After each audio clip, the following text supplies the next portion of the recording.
14h11 sur All for Pack TV. Bienvenue à vous, cher public, pour ce grand débat dédié aux mutations de la supply chain, et pas seulement, mais aussi de l'ensemble des acteurs de la manutention. Quelle supply chain au sens large en 2020? Excellente question, tant ce métier est devenu stratégique dans les entreprises. D'une part, les clients, ils souhaitent s'équiper pour améliorer leur productivité, en ayant évidemment un ROI le plus court possible, ce qui n'est pas toujours facile. De l'autre côté, les industriels des biens d'équipement de manutention déploient une offre aujourd'hui très innovante en termes de produits et de systèmes pour répondre évidemment aux évolutions galopantes de la consommation. Pour en débattre sur notre plateau, Jos Marinus, président de l'ELA, l'association logistique européenne qui fédère 30 associations nationales. Bienvenue parmi nous. Vous parlerez essentiellement français, mais de temps en temps un petit mot en anglais que l'on traduira. À côté de vous, Jean-Michel Garnery, vous êtes président de l'ASLOG, l'association française des professionnels de la supply chain et de la logistique. À côté de vous, Renaud Buronfos, vous êtes délégué général du SISMA, le syndicat des équipements pour la construction, les infrastructures, la sidérurgie et la manutention, membre de la Fédération des industries mécaniques. En face de vous sur ce plateau, Jean-Luc Thomé, vice-président du SISMA, donc on ne répète pas, et PDG de BA Systems, spécialisé dans les AGV, les Automatic Guided Vehicles, voilà, avec un magnifique accent anglais, et la robotique. À côté de vous, Christophe Lautrey, président de la FEM, la Fédération européenne de la manutention. Vous êtes également directeur général de l'INDE Material Handling, c'est-à-dire les Fenwick, les fameux Fenwick, et pas seulement évidemment. À côté de vous, Olivier Janin, secrétaire général de la FEM. Un plateau de grande qualité et je dirais même exhaustif sur cette problématique. Alors débutons avec vous, Jean-Michel Garnery, président de l'ASLOG. Dans votre rôle de prospectif pour vos adhérents, vous avez associé vos compétences voici 2 ans avec votre homologue allemand, BVL, pour faire émerger les principes et les évolutions d'une supply chain finalement d'excellence à horizon 2020. Alors 30 directeurs supply chain ont participé, des références dans la filière, des cabinets de consultants, des facultés, et 5 thèmes ont émergé. Racontez-nous. Absolument. L'idée, effectivement, était de réfléchir sur la profession, non pas en se retournant sur le passé ou en se posant la question de ce qu'il fallait faire aujourd'hui pour avoir une supply chain d'excellence, mais plutôt de se projeter à horizon 3-5 ans en se disant, au fond, bâtir une supply chain d'excellence, c'est maintenant pour dans 5 ans. Donc l'idée était un petit peu de comprendre quelles étaient les grandes tendances sur lesquelles les entreprises devaient travailler. Et donc sont sorties 5 grandes tendances majeures. La première tendance, et on y reviendra, c'est clairement que les modes de consommation ont changé et du coup s'ouvrait l'ère de l'omnicanal. Donc l'omnicanal en termes de vente, ça signifie aussi l'omnicanal en termes de logistique et de supply chain. Comment servir plusieurs canaux de distribution. Qui n'est pas le successeur de l'Homo erectus, hein, c'est autre chose. Ça, c'était voilà. Autre chose, on en parlera. L'omnicanalité, on va détailler ça tout à l'heure. La deuxième tendance qui est sortie de ces analyses, c'est clairement l'incorporation des technologies digitales dans le commerce, donc également dans la supply chain, notamment pour travailler sur le domaine du forecasting, sur aussi donc de la prévision, mais également, je dirais, sur le pilotage des nouveaux robots, des systèmes avec l'industrie 4.0. La troisième tendance qui est sortie de ces analyses, c'est une tendance, on va dire, liée autour de l'humain. En fait, comme nous sommes dans une période de grande mutation, les entreprises elles-mêmes doivent faire évoluer leurs compétences à l'intérieur de leurs organisations. Donc on a des problématiques de formation, des problèmes de compréhension de vers quoi on doit former ses salariés, mais on a également aussi des problématiques d'incorporation de nouvelles fonctions, de nouveaux métiers pour pouvoir faire face à ces évolutions. La quatrième thématique, et non des moindres, est une problématique RSE. Donc clairement, à la fois les entreprises doivent s'orienter et orienter leur supply chain vers des supply chains propres et également faire en sorte que les salariés eux-mêmes soient dans des conditions de travail les plus optimum possibles et les plus sûres pour eux. Et enfin, la dernière... On imagine que c'est la formation... des êtres humains. La formation des êtres humains, mais c'est aussi, et Renaud en parlera mieux que moi, ce qu'on appelle la cobotique. Donc il vous parlera de ce grand thème tout à l'heure. Et enfin, la cinquième grande tendance qui est clairement la tendance pour nous la plus importante, c'est l'agilité et la résilience. Comme nous ne savons pas de quoi sera fait le monde dans 3 ans ou dans 5 ans, tout ce que nous devons construire aujourd'hui pour dans 3 ans ou 5 ans, devra s'adapter à l'évolution du monde qui va très très vite, comme nous le savons tous. Et tout ça en une demi-heure, ça va être chaud pour nous. Hein. Renaud Buronfos, vos adhérents sont des spécialistes de la manutention, donc de l'intralogistique. Ils ont le vent en poupe du fait de ces profondes évolutions. Alors on parle en particulier de l'évolution des modes de consommation qui va être un peu notre point de départ. Hein. On va s'appuyer là-dessus parce qu'il faut toujours partir finalement du client final de la société. Est-ce que la bonne santé de vos professionnels vous donne une vision de l'avenir à travers tout ce que vous aujourd'hui et les services successful d'aujourd'hui?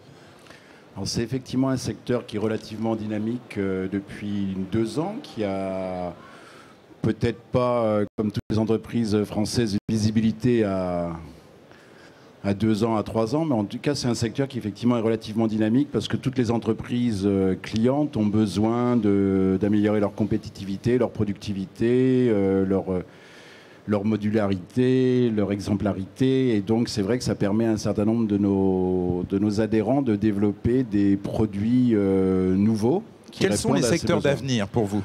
Alors, les secteurs d'avenir, bon, il y en a un qui est un petit peu évident, c'est le e-commerce. Oui. Donc je ne sais pas si c'est un secteur d'avenir, en tout cas c'est un secteur qui est très dynamique actuellement, du présent. Mais il va forcément guider finalement, voilà.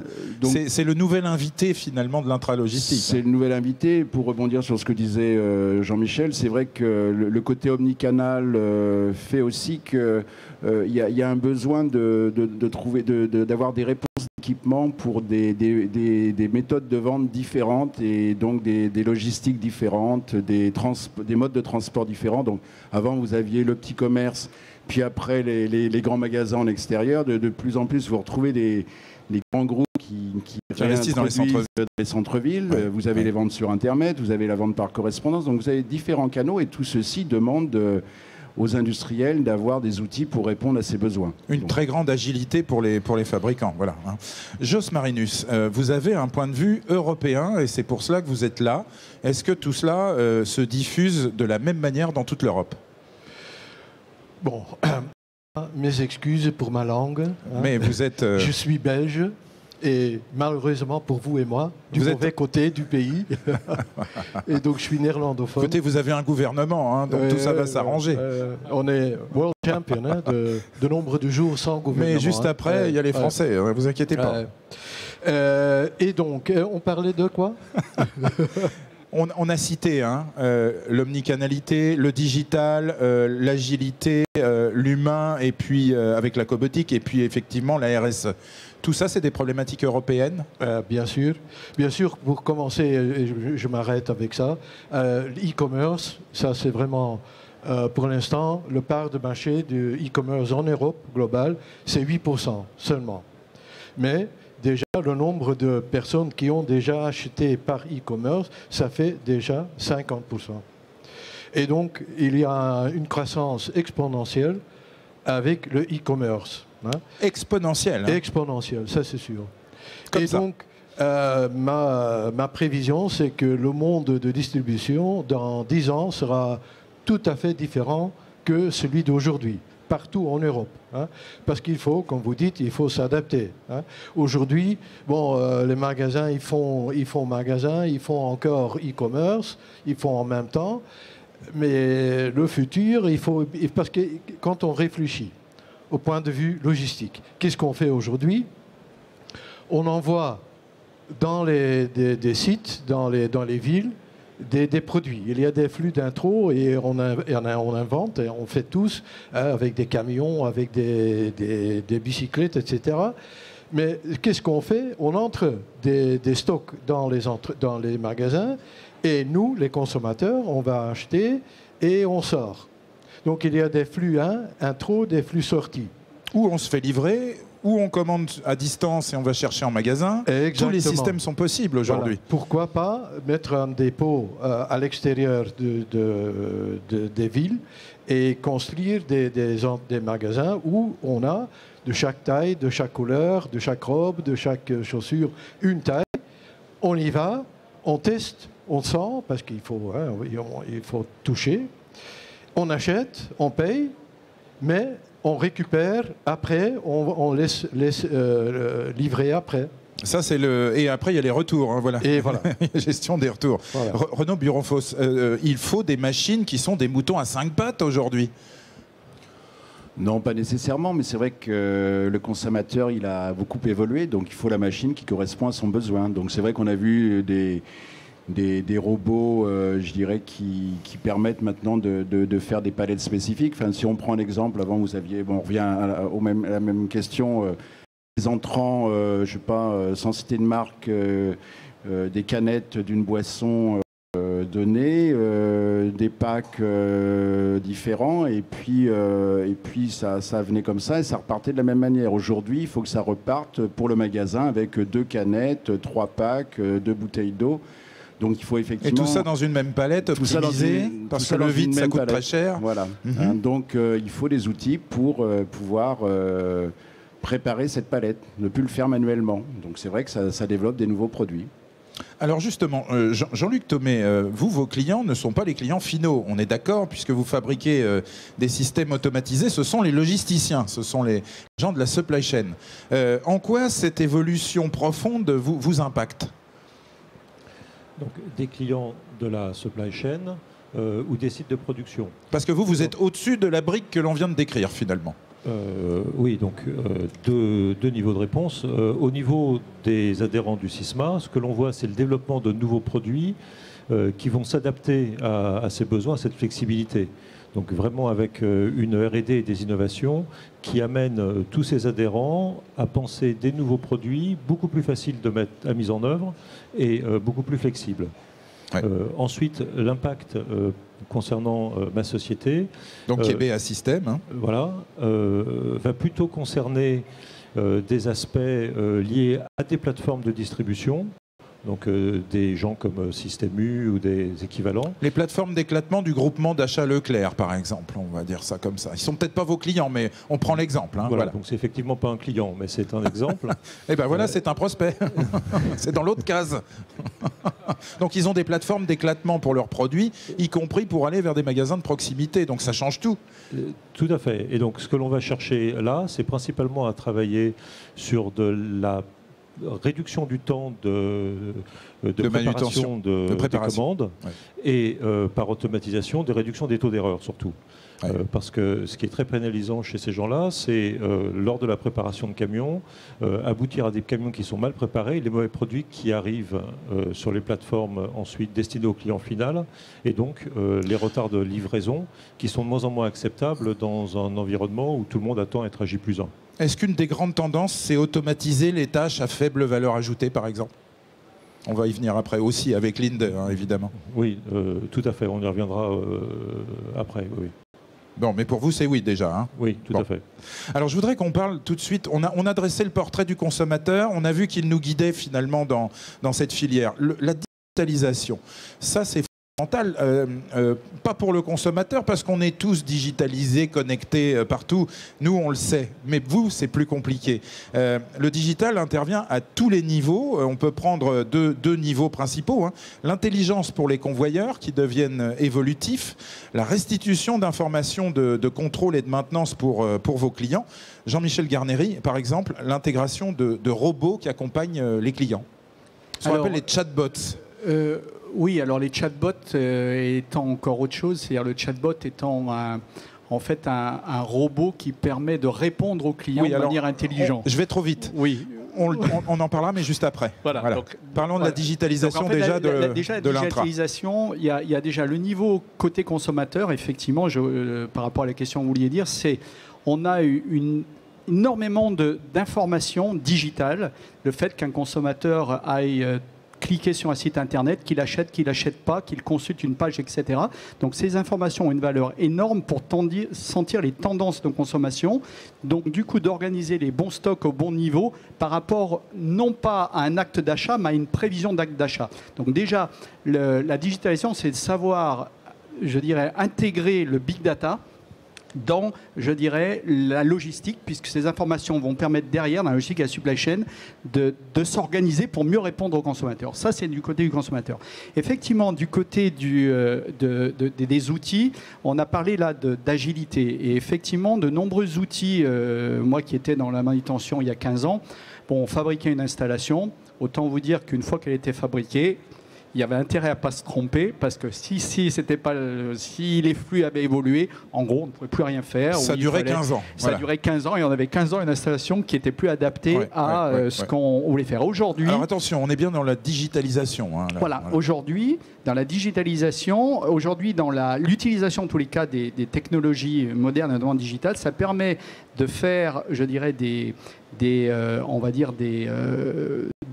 outils mécaniques capables même de répondre en temps réel avec la demande, parce que étant eux-mêmes connectés... Alors attendez, traduisons, parce qu'on a des étudiants notamment autour de nous qui ne connaissent pas forcément l'intégralité du sujet. On va prendre un exemple. On commande un produit sur Internet et il y a quelqu'un qui me répond, et je sais pas comment, votre produit a été expédié. Oui. Ça, c'est un bon exemple. Voilà, quel est le process ? Donc en fait, vous me commandez un produit sur Internet. Dans la seconde qui suit, on envoie, je dirais, un ordre de préparation au centre logistique qui lui-même va utiliser les machines de vos adhérents. Les machines des adhérents, et notamment des machines agiles, car modulables et car évolutives. On en parlera. On en parlera. Donc voilà.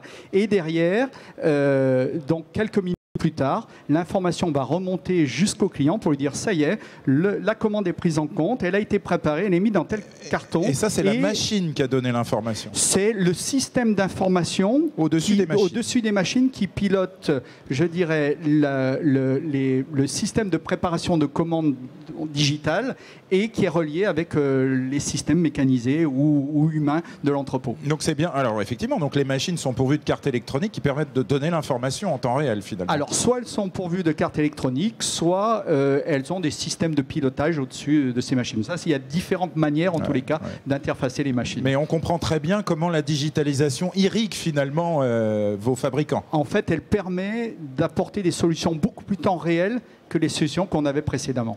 Christophe Lautret, donc vous êtes président de la FEM et vous êtes directeur général de Linde Material Handling. Donc ça, ce sont les chariots élévateurs Fenwick en particulier. Entre autres Fenwick, oui. Il faut... Comment, pardon? Entre autres Fenwick. Entre autres Fenwick, voilà. Mais je les cite parce que je les connais. Bon, donc...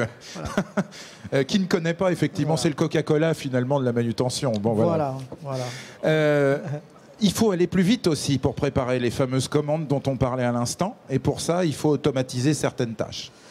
Et il faut donner de l'information. Il faut aller plus vite, il faut donner de l'information. Donc on parlait de la digitalisation. Donc pour nous, c'est très concret la digitalisation. Il y a au moins 3 domaines dans lesquels elle intervient dans les chariots, mais pas seulement, dans d'autres domaines. Il y a d'abord l'aide, l'assistance à la personne. Parce que avant de parler d'automatisation, il y a quand même beaucoup de gens qui conduisent des chariots. Et ces gens-là, ils resteront. Donc il faut les aider. Donc il y a de plus en plus de systèmes qui permettent de leur faciliter la tâche d'un point de vue sécurité, d'éviter qu'ils soulèvent des charges qu'ils n'ont pas le droit de soulever, de calculer des centres de gravité, d'éviter des basculements de chariots. Donc il y a toute l'assistance à la conduite. Déjà, ça c'est un premier thème. Déjà, quand on évite les accidents, on va plus vite déjà. Voilà. Donc déjà, avant d'aller plus vite, il faut aller en sécurité. C'est un des premiers thèmes de la digitalisation. Bon, le deuxième thème, vous l'avez cité, c'est l'automatisation. Donc ça, c'est clair. De plus en plus de clients sont demandeurs de systèmes plus ou moins automatisés. Et puis le troisième thème, c'est effectivement l'échange de données. Donc c'est l'échange de données pour piloter des chariots. Donc on va piloter des chariots, on va aussi piloter des caristes. C'est-à-dire qu'on leur dit de plus en plus de manière automatique quelles charges ils doivent prendre, où ils doivent aller, etc. Mais c'est aussi échanger des informations sur la machine elle-même, sur la sécurité de la machine. Donc c'est toute la télématique, en fait, appliquée à la machine. Donc pour moi, c'est le troisième enjeu de la digitalisation. Il y a vraiment ces 3 aspects-là. Donc il y a d'abord l'assistance à la conduite, ensuite l'automatisation, la robotisation, et puis après tous les échanges de données entre la machine et l'environnement. Olivier Janin, on va vous donner un petit peu la parole. Donc, vous êtes secrétaire général de la FEM. Vous pouvez nous donner des tendances européennes aussi sur cette fameuse digitalisation, non seulement concerne tout le monde, mais vous avez pour mission d'accompagner vos adhérents. Oui, effectivement, la digitalisation, c'est un sujet qui touche toute la mécanique en général, la manutention, mais toutes les industries mécaniques aujourd'hui sont digitalisées.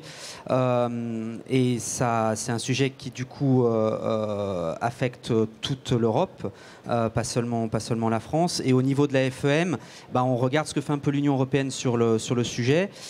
L'Union européenne souhaite accompagner au maximum les entreprises parce qu'elles se rendent compte que c'est un élément de compétitivité important. Bien sûr. Surtout pour les entreprises européennes par rapport à d'autres régions du monde.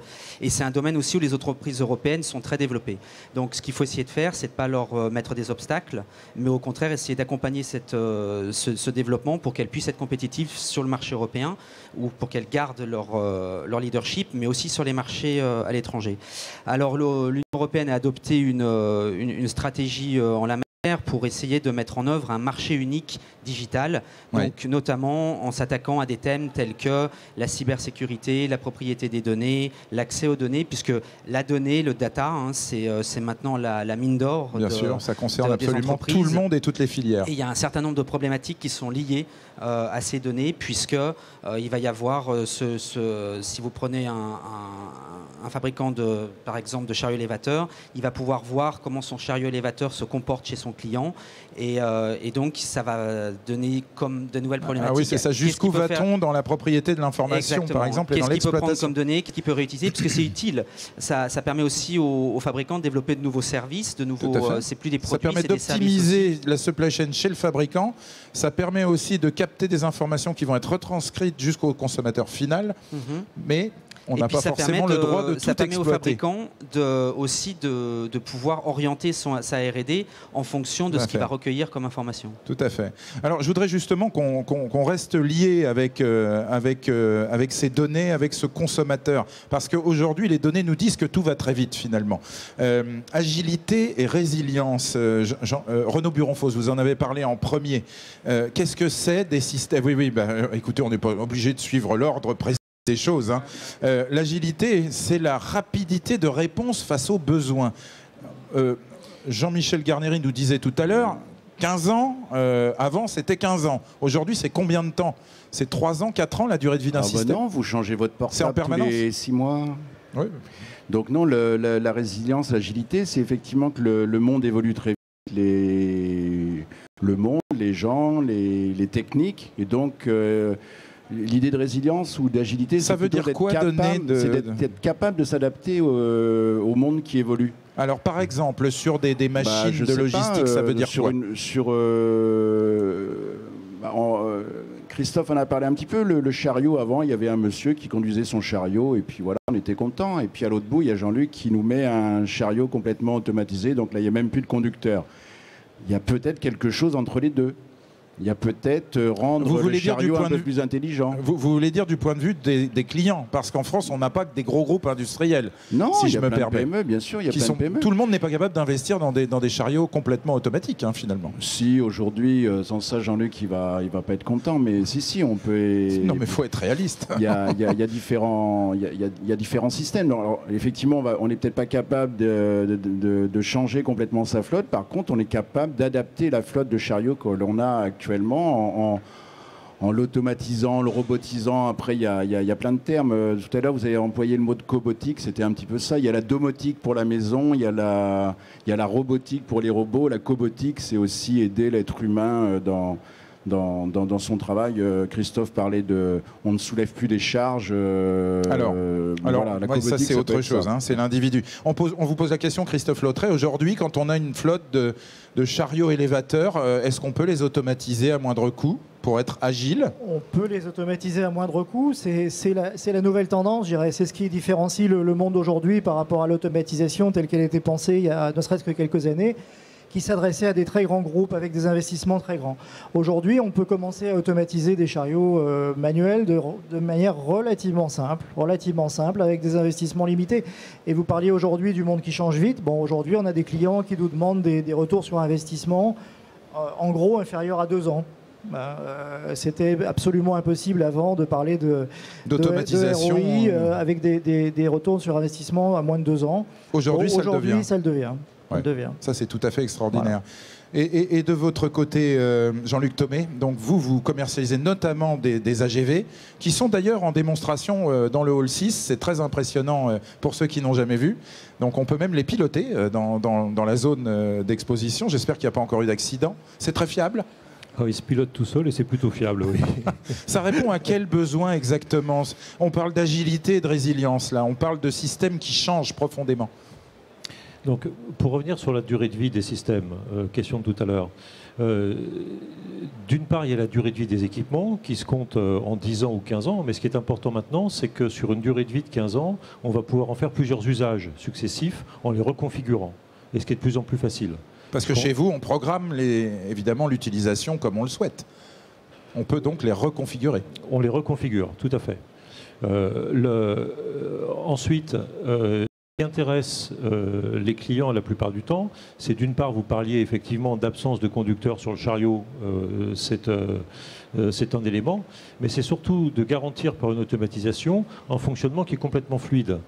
Et ce qui va pouvoir permettre de garantir des temps d'accès à des machines de production, des temps d'approvisionnement de composants, des temps d'évacuation de produits finis, et donc des taux d'occupation de lignes de production qui soient optimisés. Et le retour sur investissement qui est fait dans ces cas-là est fait sur l'augmentation de performance de l'unité de production, beaucoup plus que sur un gain en main-d'œuvre, sur une automatisation d'un transfert. Quel type de... Enfin, vous avez cité Système U tout à l'heure, donc c'est un client. Oui. Ce sont principalement des gros acteurs internationaux qui utilisent des très forts systèmes logistiques. Donc c'est beaucoup de grands groupes de type L'Oréal, de type Nestlé, qui une fois qu'ils sont rentrés dans ce genre de solutions, le déploient sur l'ensemble des sites. Mais c'est également un certain nombre de PME qui cherchent à utiliser une ou deux machines sur des process qui leur permettent de garantir une qualité, garantir des délais de fabrication, des taux d'occupation de machines. Même si, nous concernant, le gros du chiffre d'affaires est fait avec des groupes plutôt internationaux. Ça nous amène à parler de l'humain dans l'entreprise, parce que là, on est dans la technologie pure et dans l'évolution très profonde de vos systèmes. L'humain au sens du développement des compétences, mais peut-être aussi, finalement, de l'adaptation à ces transformations très rapides. Comment l'impliquer précisément dans la supply chain de 2020, Renaud Buron-Fosse? Renaud Buron-Fosse, oui, et après Jean-Michel Garnery. Alors, comment impliquer l'homme Alors, effectivement, c'est une bonne question parce qu'elle a été un petit peu abordée en disant est-ce que l'AGV supprime la personne? En fait, c'est un peu ce qu'on pense en sous-jacent. C'est ce qu'on pourrait penser. Donc, en fait, l'idée, c'est effectivement d'aider l'humain à avoir des tâches plus intéressantes, moins répétitives, de développer l'ergonomie. Donc, c'est vrai que le développement de produits ne supprime pas obligatoirement et loin s'en faut l'être humain, mais par contre il renforce, je dirais, son autonomie et plus il le qualifie. On va effectivement plutôt diminuer les tâches ingrates. Oui. Et par contre, les AGV suppriment en quelque sorte dans certaines fonctions. Que les AGV peuvent supprimer dans certaines fonctions. Par contre, ces AGV, il faut bien les entretenir, il faut les maintenir, il faut les suivre. Donc, c'est pas forcément exactement les mêmes métiers. Et comme le disait Christophe, si on robotise ou on améliore le chariot de base, le conducteur, il reste. Par contre, il est plus centré sur sa conduite ou sur le travail qu'il doit faire, peut-être moins censé rêver ou tout au moins l'idée aussi c'est d'améliorer la sécurité, donc de diminuer le risque d'accident. Le risque d'accident, il a un coût bien sûr pour l'être humain concerné, il a aussi un coût pour l'entreprise. Jean-Michel Garnery, quels sont les nouveaux profils engendrés par ces mutations? Oui, alors ça c'est un sujet qui est très important et sur lequel nous travaillons énormément à la SLOC. On voit que le monde de la logistique, de la supply chain s'est vraiment transformé. On a parlé d'automatisation, de robotisation, on a parlé de big data, on a parlé de clients qui demandent des choses nouvelles.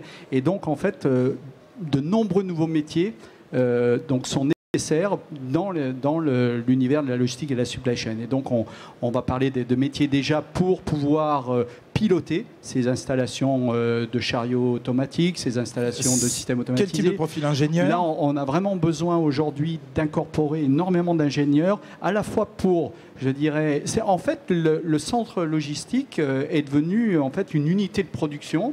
Et comme c'est devenu une unité de production, on a besoin maintenant d'avoir toutes les composantes qu'on trouve dans une unité de production. C'est vrai pour prévoir une production, c'est vrai pour gérer une production, c'est vrai aussi pour gérer des équipements de production. Concrètement, on a vraiment aujourd'hui la SLOG, on est en relation avec la plupart des grandes écoles d'ingénieurs pour, je dirais, expliquer aux étudiants que la logistique, ce n'est pas juste un lieu où on transporte des charges, je dirais, avec des transpalettes, mais c'est devenu des vraies usines. Ouais. Donc, ça fait partie de ces métiers finalement à faible valeur ajoutée, les transports de palettes, dont on ne regrette pas finalement qu'ils se réduisent. En revanche, derrière, alors moi je voulais parler de la maintenance préventive aussi, parce que ça, ce n'est pas forcément des profils extrêmement qualifiés, mais ce sont des profils très opérationnels. Alors, c'est clair que à la fois, on a besoin de ces ingénieurs, de ces nouveaux profils, mais il faut aussi penser à ceux qui sont déjà présents depuis 5 ans, 10 ans, 15 ans. Il faut les faire évoluer. On peut les faire évoluer justement vers la maintenance préventive, vers la planification des opérations. Donc, clairement, on voit qu'aujourd'hui, les enjeux humains des entreprises, comme je le disais précédemment, c'est à la fois un enjeu de déplacement des compétences. De faire évoluer les compétences, je dirais, présentes, vers des... Et d'ailleurs, c'est assez excitant, parce qu'au fond, un préparateur de commandes qui faisait son métier pendant 20 ans, aujourd'hui, il peut aspirer à faire 3 ou 4 métiers dans sa carrière, ne serait-ce que dans son centre logistique. Et puis derrière, comme je le disais, c'est incorporer ces nouvelles compétences pour tirer le métier vers le haut, vers l'évolution, je dirais, du monde que nous sommes en train de connaître. Jos Marinus, qu'est-ce qu'on peut dire au niveau européen sur les emplois justement dans la logistique, la supply chain? Est-ce qu'on manque de profils? Oui, bien sûr. Et je voudrais ajouter, donc tout à fait d'accord avec toi. Il manque aujourd'hui des profils partout en Europe, et non seulement des chauffeurs, mais pas des caristes, mais pas mal d'autres profils aussi. En plus, et ça je suis tout à fait d'accord avec toi, quand moi j'étais petit, tous ceux qui ne pouvaient pas suivre dans l'usine, on le mettait dans l'entrepôt. C'était un peu, oui, c'était la cave, quelque part. Voilà, or qu'aujourd'hui, c'est terminé. C'est devenu central, la supply chain. Exactement. Pourquoi? Parce qu'on s'est réalisé que la supply chain, la logistique, peut créer de la valeur pour la société. Donc, les profils, ils changent. Et, bon, comme vous dites, des ingénieurs, on a aussi besoin des gestionnaires. Parce que il faut en interne se vendre. Il faut travailler ensemble avec les fournisseurs, avec les clients, mettre en route des projets. Et donc là, il faut vraiment des profils de haute qualité. Et en plus, il faut souligner quelque chose, parce que je ne voudrais pas qu'on donne l'impression d'être des capitalistes là qui manipulons le système et qui automatisons tout. Christophe Lautret, ce secteur, celui de la logistique, est créateur d'emplois nets. Il est créateur d'emplois nets. Il a dans nos métiers, on a des croissances à plus de 2 chiffres déjà au niveau européen. Alors c'est à 3 chiffres. Donc, je plaisante. Voilà, plus de 10%. Chiffres, plus de 10%. Dans des économies qui sont à des taux de croissance de 1-2%, bon, c'est déjà très spectaculaire. Donc on est un secteur très dynamique d'une part. Et puis d'autre part, sur l'emploi, il y a un chiffre qu'on cite tout le temps. Alors je sais bien que ça agace certains, mais il y a 160 000 robots industriels en service en Allemagne, il y en a 40 000 en France.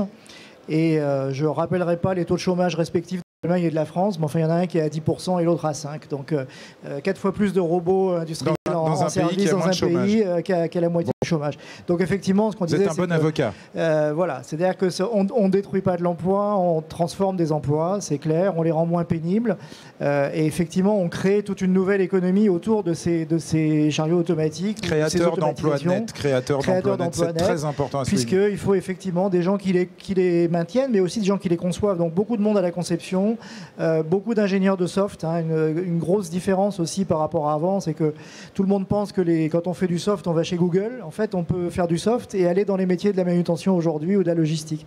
Et ça, c'est très très nouveau parce que les jeunes générations qui sortent de l'université, bon, évidemment, sont tous obsédés par les majors américaines. En fait, on peut très bien être un très bon ingénieur soft aujourd'hui et arriver dans un métier de la supply chain, ce qui est tout à fait nouveau.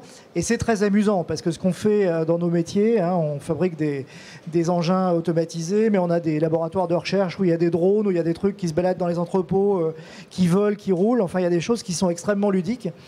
Donc ça peut intéresser des jeunes aujourd'hui qui finalement, parce que tout le monde n'a pas forcément envie d'aller chez Google ou Apple. Bon, ben voilà une bonne nouvelle, d'autant plus qu'on a énormément d'emplois en France aussi sur ce secteur. On va terminer par simplement insister sur 2 points. Jean-Luc Thomé. Le premier aspect, c'est qu'avec cette automatisation, robotisation, on rend l'industrie compétitive. Et c'est tout à fait l'exemple de l'Allemagne. Ouais. Donc il faut vraiment le vivre et le comprendre comme étant un moyen de rendre notre industrie compétitive. Et aujourd'hui, je pense qu'on est un certain nombre enfin convaincus que s'il n'y a pas d'industrie, il n'y a pas de service qui sera derrière l'industrie. Donc il faut vraiment rebooster cette industrie. Et ensuite, pour revenir sur le deuxième point, à titre d'exemple, dans mon entreprise, un tiers du personnel est informaticien. Donc on est dans la manutention. Incroyable. Un tiers de l'effectif sont des informaticiens. Ouais. Alors je voudrais qu'on termine par justement les opérateurs dans les entrepôts, parce qu'il en reste, et il en reste beaucoup. La RSE, la responsabilité sociétale des entreprises, elle peut paraître complexe à valoriser finalement dans vos métiers, mais Jean-Michel Garnéry, l'ergonomie du poste de travail est devenue quelque chose de très important. Vous êtes scruté par tout le monde.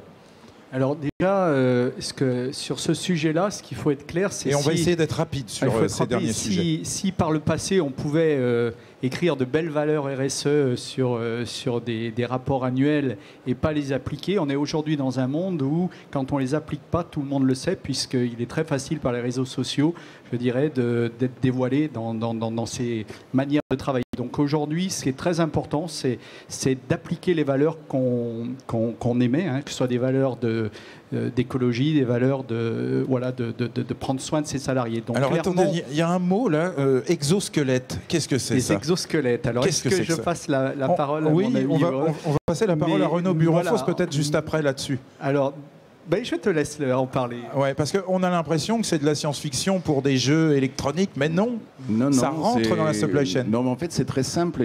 On a la chance en France d'avoir beaucoup de lois. On a la loi pénibilité, voilà, pour ne pas la citer. Donc il faut à tout prix aider l'être humain à rendre son travail moins pénible. Bon, pour rendre son travail moins pénible, ça veut dire éviter de soulever des charges trop importantes, par exemple. Éviter de soulever des charges trop importantes. Bon, il y a une entreprise connue en France, j'avais la cité, qui s'appelle Colas, qui a développé des exosquelettes pour aider les personnes qui ont des marteaux-piqueurs sur le bord de la route pour ne plus avoir à porter toute la journée le marteau-piqueur, mais uniquement à se servir de la fonction marteau-piqueur. Donc c'est dans la manutention. Donc ça c'est très important pour les entreprises de manutention parce que ça leur permet de faire de l'innovation et d'apporter des solutions à leurs clients pour effectivement diminuer ces risques. Leurs troubles musculo-squelettiques, c'est très à la mode, levage de charge. Bien sûr. Etc., et puis alors on n'oublie pas une chose, c'est que les collaborateurs vieillissent en Europe de l'Ouest.